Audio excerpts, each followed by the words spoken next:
तो मध्य पूर्व में नए समीकरण लगातार बन रहे हैं और इससे अरब कभी भी धधक सकता है। खामनेई जब से बंकर से बाहर आए हैं तब से अरब मुल्कों को एकजुट कर रहे हैं और दूसरी तरफ रूस चीन के साथ मिलकर गठबंधन बना लिया है। हालांकि अमेरिका के साथ परमाणु करार के लिए वार्ता पर ईरान सहमति दे रहा है, लेकिन ईरान के एक नए कदम से पेंटागन में हड़कंप मच गया है। ईरान रूस के साथ मिलकर युद्धाभ्यास कर रहा है और इन सब के बीच रूस ने ईरान को डिफेंस सिस्टम भेजे हैं जो कि ईरान के परमाणु ठिकानों पर तैनात किए जा रहे हैं। अब इसके संकेत साफ मिल रहे हैं। वार्ता का झांसा देकर ईरान लंबे युद्ध की तैयारी में जुटा हुआ है।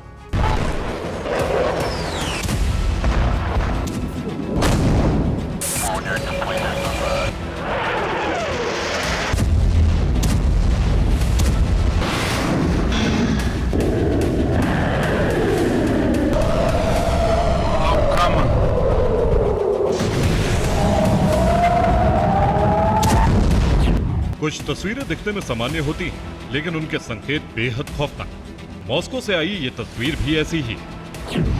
मॉस्को में व्लादिमीर पुतिन और आयतुल्लाह खामनेई के सलाहकार अली लारिजानी के बीच अचानक से मीटिंग, जो पहले से तय नहीं थी। यानी लारिजानी का ये दौरा अचानक तय था। लेकिन इस मीटिंग से जो संकेत मिला वो बेहद विनाशकारी है। संकेत है कि अब मध्य पूर्व में घमासान शुरू हो सकता है, क्योंकि रूस खुलकर ईरान की मदद कर रहा है।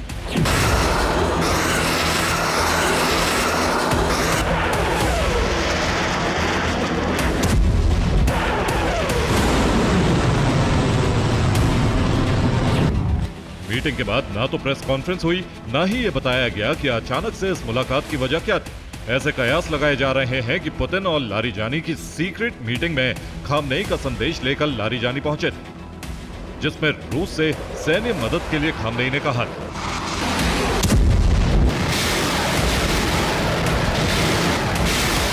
इस मीटिंग के बाद जो असर हुआ वो समझिए। मीटिंग के बाद ईरान और रूस में करार हुआ कि परमाणु ठिकानों की सुरक्षा के लिए रूस अपने हाईटेक डिफेंस सिस्टम A300 की खेप भेजेगा।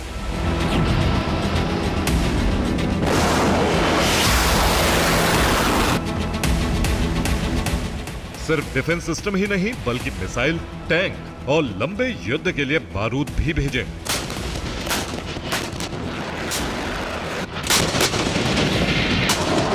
जबकि फाइटर जेट की खेप पहले ही रूस भेज चुका है।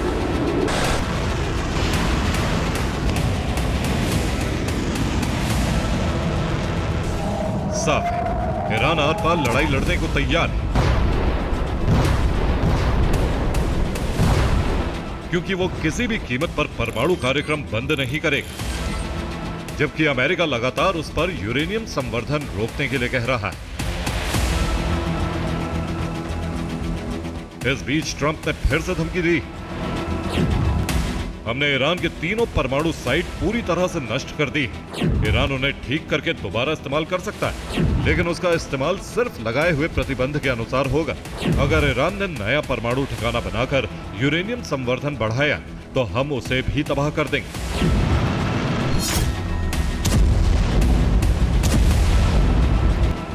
यानी अमेरिका ईरान पर फिर से हमला कर सकता है। उसका लक्ष्य साफ है कि ईरान किसी भी सूरत में परमाणु हथियार न बना पाए।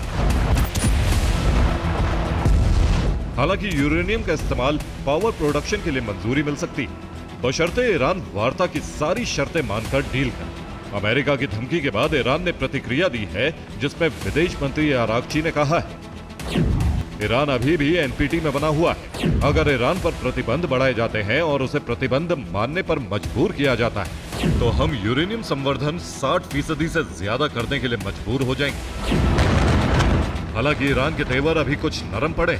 उसने 3 शर्तें रखी, तब वो वार्ता में शामिल होगा। इन शर्तों को यूनाइटेड नेशंस और यूरोपीय यूनियन को बता दिया गया है, जबकि दूसरी तरफ रूस और चीन से मिले डिफेंस सिस्टम परमाणु ठिकानों पर लगाए जा रहे हैं।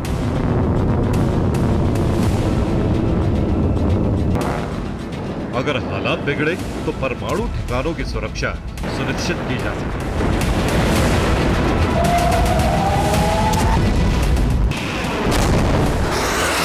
तो ईरान ने परमाणु ठिकानों पर 5 लेयर के डिफेंस सिस्टम को तैनात किया है और इससे अमेरिका इजराइल के हर हमले को नाकाम कर रहा है।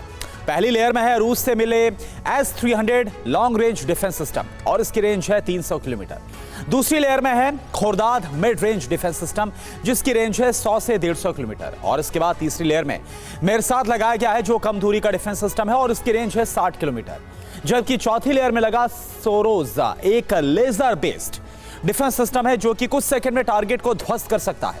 और इसके बाद आखिरी और पांचवी लेयर में है day 9 short range defence system, जिसे बंकर बस्टर बम के लिए लगाया गया है। यह सिर्फ 15 सेकंड में बंकर बस्टर बम को नष्ट कर सकता है। इस सुरक्षा कवच को ईरान, फोर्दो, इस्फहान और नतांज तीनों जगहों पर लगा रहा है। देखिए आप।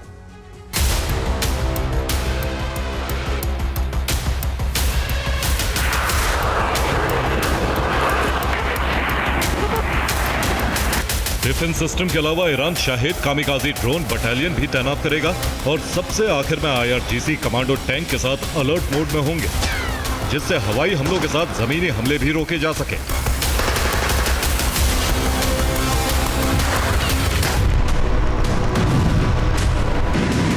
इस बार ईरान किसी भी कीमत पर अमेरिका इजराइल को परमाणु ठिकानों पर हमले करने से रोकने की प्लानिंग कर चुका है।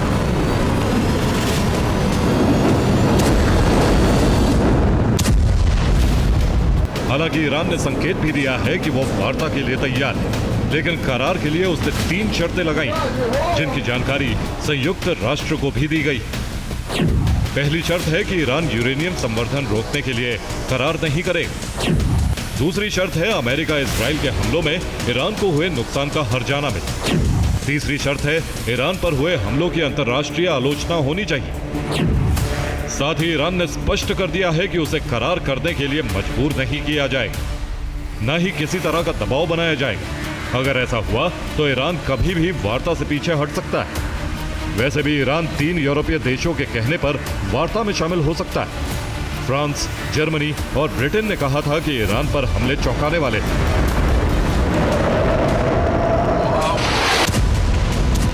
हमलों से पहले बातचीत से विवाद हल करना चाहिए। हालांकि ईरान का भी रुख है कि वो बिना दबाव में आए कूटनीतिक चैनल के जरिए वार्ता को आगे बढ़ाए। इसके लिए दूसरे अरब मुल्कों की मध्यस्थता के लिए भी ईरानी राष्ट्रपति पेजेशकियान ने सहमति दे दी। अब सब कुछ अमेरिका पर निर्भर करता है कि वो कैसे वार्ता को आगे बढ़ाता है। लेकिन जैसे ईरान को बार बार धमकी दी जा रही है, उससे वार्ता सफल होने के आसार बहुत कम लग रहे हैं। यही वजह है कि ईरान ने नई रणनीति बनाई। एक तरफ वार्ता में शामिल होने की रजामंदी दिखा रहा है, दूसरी तरफ रूस के साथ कैस्पियन सागर में वॉर ड्रिल कर रहा है, जिससे संदेश दिया जा रहा है कि ईरान दोनों रुख के लिए तैयार है। अगर अमेरिका बिना यूरेनियम संवर्धन रोके करार करता है तो ठीक, वरना ईरान रूस के साथ मिलकर बारूदी घमासान का अलार्म कभी भी बजा सकता है। सिर्फ रूस ही नहीं, चीन और नॉर्थ कोरिया का साथ भी ईरान को मिल चुका है और खामनेई अरब मुल्कों को साथ लेकर इस टकराव को धर्म युद्ध में बदलने की कोशिश में। अगर ऐसा हुआ तो अरब और पश्चिमी देशों के बीच अब तक का सबसे बड़ा युद्ध शुरू हो सकता है, जिसका दायरा फैला तो तीसरे विश्व युद्ध की दस्तक भी हो सकती है। Bureau report, TV9 Bharat.